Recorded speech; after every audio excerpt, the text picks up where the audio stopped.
Students, SV academy online classes में आपका स्वागत करता है। आज हम पढ़ेंगे क्लास सेकंड का सब्जेक्ट मैथ्स का चैप्टर सेकंड। सभी बच्चे पेज नंबर 9 निकालें। Chapter second, understanding shapes. Understanding shapes का मतलब होता है कि आज हम शेप्स के बारे में पढ़ेंगे। देखिए, जैसे हमारे पास रेक्टेंगल है, स्क्वायर है, ट्राइंगल है, सर्कल है। हम इन सभी के बारे में देखेंगे कि ये क्या होता है। First, vertex. वर्टेक्स का मतलब देखो पढ़ते हैं। Each corner of any shape is called its vertex. Vertex का मतलब क्या बताया? Each corner. जैसे अब हमारे पास कोई भी शेप है, अब हम ले लेते हैं रेक्टेंगल। हमारे पास शेप, ये देखो बच्चों, ये रेक्टेंगल है हमारे पास, ठीक है। इसके जो कोने होंगे ना, हम उसको तो वर्टेक्स बोलते हैं, ठीक है। और वर्टेक्स टू वर्टेक्स जो भी एक लाइन आती है उसको हम साइड बोलते हैं, ठीक है। अब साइड क्या होता है? The straight line forming the shape are called its side. मतलब कि जो स्ट्रेट लाइन बनती है जिससे हम कोई भी शेप बना सके, हम उसको साइड्स बोलते हैं, ठीक है बच्चों। अब वर्टेक्स और साइड्स का आपको पता लग गया। वर्टेक्स तो वो होता है जो हमारे पास कोने होते हैं, हम उसको वर्टेक्स बोलते हैं। और जो एक लंबी लाइन होती है जिससे हम अपने कोई भी शेप बना सकते हैं, हम उनको साइड्स बोलते हैं। अब हम पढ़ेंगे rectangle. A rectangle has 4 sides and 4 corners vertices। मतलब कि जो रेक्टेंगल है उसकी 4 तो साइड्स होती हैं और 4 ही कॉर्नर्स होते हैं। अगर उसके 4 कॉर्नर्स हैं, कॉर्नर्स को हम वर्टेक्स भी बोल सकते हैं और वर्टिसेस भी बोल सकते हैं। अब देखो, इसकी रेक्टेंगल बना दिया। रेक्टेंगल के अंदर क्या है? ये उसकी साइड है, ये उसकी साइड है, ये भी उसकी साइड है और ये भी साइड है। बट जो ये कोने हैं, ये इसके कॉर्नर्स हैं 1 2 3 4, और इन्हीं को हम वर्टेक्स भी बोल सकते हैं 1 2 3 4। अब देखें, the plural of vertex is vertices. मतलब अगर कोई आपके पास एक वर्टेक्स है तब तो हम उसे वर्टेक्स बोलते हैं, जब कोई ज़्यादा है कॉर्नर्स तो हम उसे वर्टिसेस बोलते हैं। अब हम पढ़ेंगे property of a rectangle. Property क्या होती है? The opposite side of a rectangle are equal. मतलब ये क्या बोल रहा है? रेक्टेंगल की प्रॉपर्टी क्या है? जो उसकी अपोजिट साइड होती है। जैसे अब इसकी अपोजिट साइड कौन सी है? ये वाली। और इसकी अपोजिट साइड कौन सी है? ये वाली।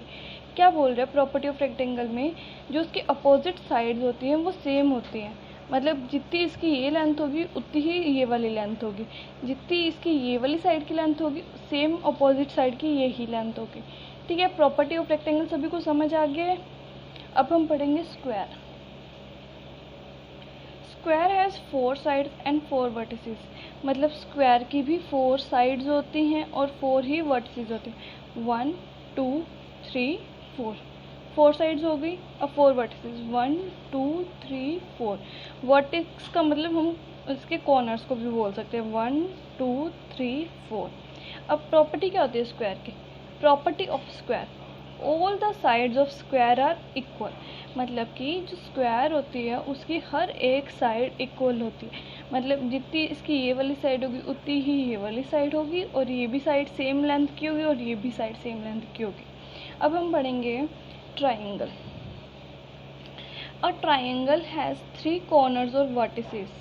It has 3 sides. मतलब ट्राइंगल को क्या बोल रहा है कि इसके 3 ही कॉर्नर्स होते हैं और 3 ही साइड्स होती हैं। देखो 1 2 3, 3 कॉर्नर्स हो गए, मतलब वर्टिसेस 3 होगी हमारे पास। अब साइड्स 1 2 3। अब हमारे पास क्या होगी? 3 ही वर्टिसेस हो गए और 3 ही कॉर्नर्स हो गए। अब हम देखते हैं property of triangle. All the sides of a triangle may और मे नॉट बी इक्वल। मतलब क्या है? ऑल द साइड्स मतलब जो ट्राइंगल की सारी साइड्स होती है, मतलब 1 2 3, ये इसकी सारी साइड्स होगी। मे और मे नॉट बी इक्वल मतलब कि इक्वल हो भी सकती है और नहीं भी। ये प्रॉपर्टी है ट्राइंगल की। मतलब ये जो ट्राइंगल है, ये इसकी सारी साइड्स इक्वल हो भी सकती है और नहीं भी हो सकती है, ठीक है बच्चों। अब हम पढ़ेंगे circle. A circle is a plane, round figure whose boundary consists of points equidistant from a fixed point। मतलब क्या बोल रहा है? A circle is a plain round figure। मतलब सर्कल क्या होता है? एकदम प्लेन और राउंड फिगर होता है। जैसे हम यहाँ पे एक कॉइन रखेंगे, अगर हम कॉइन के बार बार पेंसिल फेर कर एक सर्कल लाइन ड्रॉ करेंगे तो हमारे पास क्या बनेगा? सर्कल बनेगा, ठीक है। A circle is a plain round figure whose boundary consists of points equidistant from a fixed point।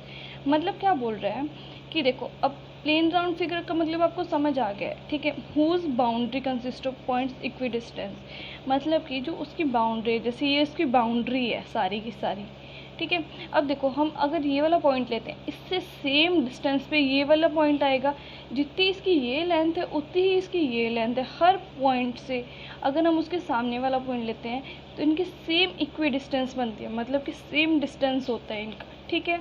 It's boundary is called circumference.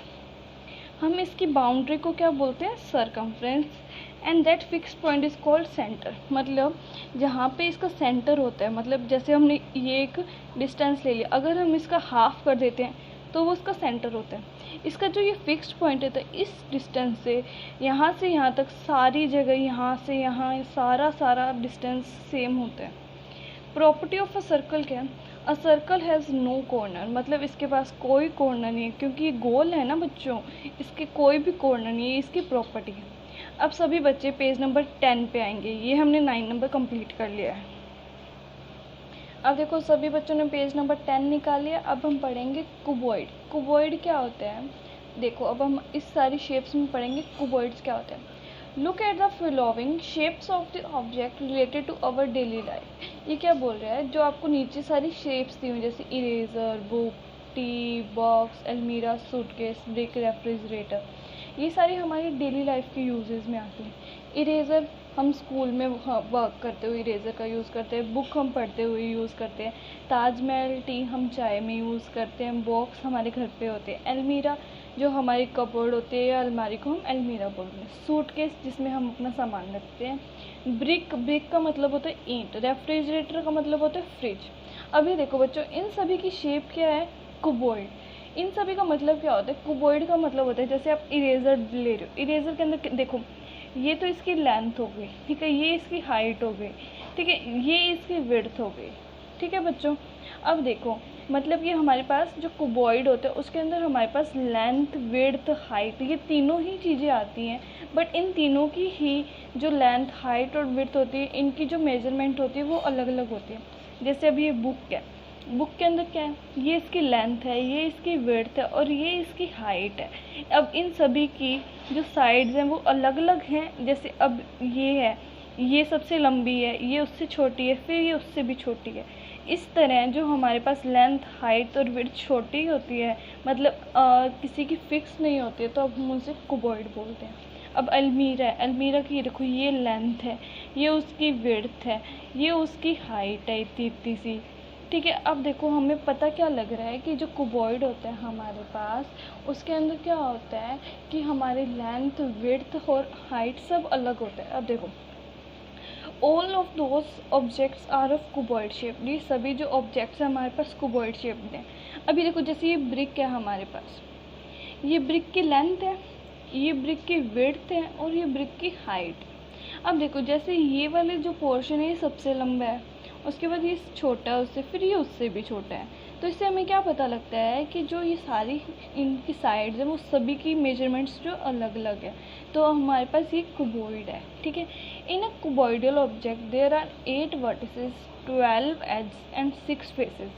अब इसका मतलब समझेंगे हम क्या होता है। 8 वर्टिसेस का मतलब क्या होता है? हमारे पास उसके 8 कोने हैं, मतलब कॉर्नर्स हैं। 12 एजेस एंड 6 फेसेस, मतलब कि हमारे पास फेसेस तो कितने होते हैं? 6 और एजेस कितने होते हैं? 12। मतलब फेसेस क्या होती है? जैसे हमारे पास ये ब्रिक है, ये ब्रिक का फेस है, ठीक है। एज क्या होगी? इसकी ये वाला जो पॉइंट होता है उसको हम एज बोलते हैं, ठीक है बच्चों। जैसे हमारे पास साइड्स हम क्या देते हैं, वैसे ही हम इसको एजेस बोल देते हैं। अब वर्टिसेस की बात करते हैं। जैसे हमारे पास ये शेप है कुबॉइड की। अब देखो 1 2 3 4 5 6 7 8, ये सभी क्या है? इसके कॉर्नर्स हैं, हम इसे वर्टिसेस भी बोलते हैं। अब बच्चों देखो, एजेस क्या होता है और फेसेस क्या होता है। एज का मतलब होता है, जैसे हमारे पास जो हमारा कुबॉइड शेप है उसका पूरा ये वाला सरफेस जो होगा हम उसको तो फेस बोलेंगे। देखो बच्चों, 1 2 3 4, ठीक है। अब जो इसका सामने वाली होगी फेस और इसके जस्ट पीछे वाली फेस होगी, उसको तो हम बोलेंगे फेसेस। और एजेस क्या होंगे? जो हमारी इनकी साइड्स होंगी, 1 2 3 4 5 6 7 8 9 10 11 12। जो हमारी इनकी अलग अलग साइड्स होती है ना, हम उनको एजेस बोलते हैं। मतलब कि जो दो वर्टिसेस के बीच की साइड होती है वो एक एज कहलाती है। ठीक है बच्चों, मतलब कि जो क्यूबॉइड होता है उसकी 8 वर्टिसेस होती हैं, 12 एजेस होती हैं और 6 फेसेस होते हैं। ओके बच्चों, अब आपका होमवर्क ये है कि आप सभी बच्चे सारी की सारी शेप्स को पढ़ेंगे और जितना आपको पढ़ाया है उनकी डेफिनेशंस को पढ़ेंगे और कॉपी में नोट करेंगे। थैंक यू बच्चों।